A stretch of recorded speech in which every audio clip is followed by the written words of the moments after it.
Welcome back to another in-depth Might and Fealty video. Last time I talked about the action system, and today is all about the NPCs that populate the game. If you have not played a role-playing game before, NPC stands for non-player character and is a term designating all people not played by, well, players.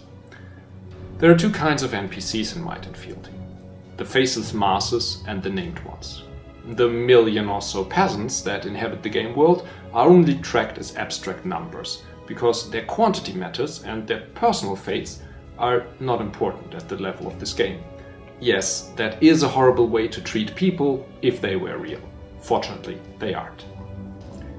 However, every peasant that comes into the employ of a player character becomes important. Maybe just a tiny bit, but still. That is why every soldier and every Entourage member in this game has a name. Every single one.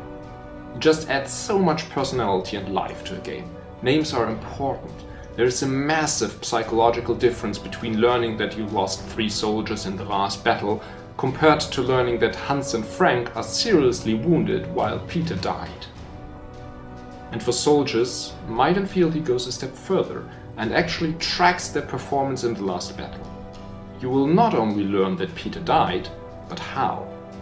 Not in great details, because I want to leave that to your imagination, but you will know if he was shot at range or slaughtered in melee, you will know if he killed an enemy, and more. Tracking individual soldiers allows Might and Fealty 2 things. One is a great differentiation in armies. You can literally build your own force with any combination of weapons and armors you want, with any combinations of soldier types you want. And you can track how they fight, which of them are successful in combat and which ones aren't. Over time, your army will likely become a mix of seasoned veterans and fresh recruits. Some soldiers will lose their equipment as it becomes damaged or gets dropped in battle. Cavalry troops might end up without their horses, shields get smashed, soldiers get wounded or killed. It gives you much more immediate sense of war than abstract numbers. It also does one more thing. Micromanaging 100 soldiers is tedious. A king does not personally supervise 5,000 soldiers. He should occupy his mind with other things. But there are no NPC officers that take the burden off you. This is where other players come in. A king in Might and Fealty is not the character with the most soldiers, but the character who can command other characters to come and join him in battle. You need other players to fight with you if you want to become anyone in this game. A step away from battle and bloodshed, there are other NPCs that you can recruit, called an Entourage. These are civil servants of various kinds that accompany a noble. In game mechanics, recruiting Entourage members generally opens up new gameplay options for you.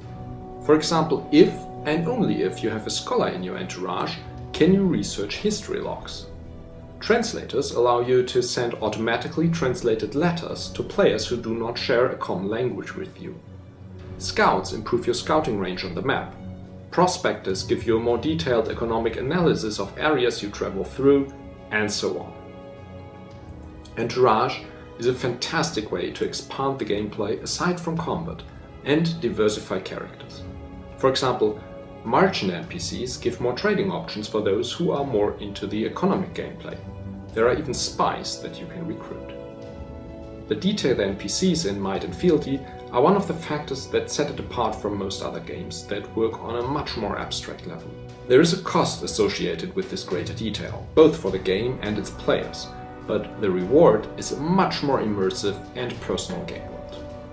And speaking of the game world, the next video will be about maps and the technology behind them. Stay tuned.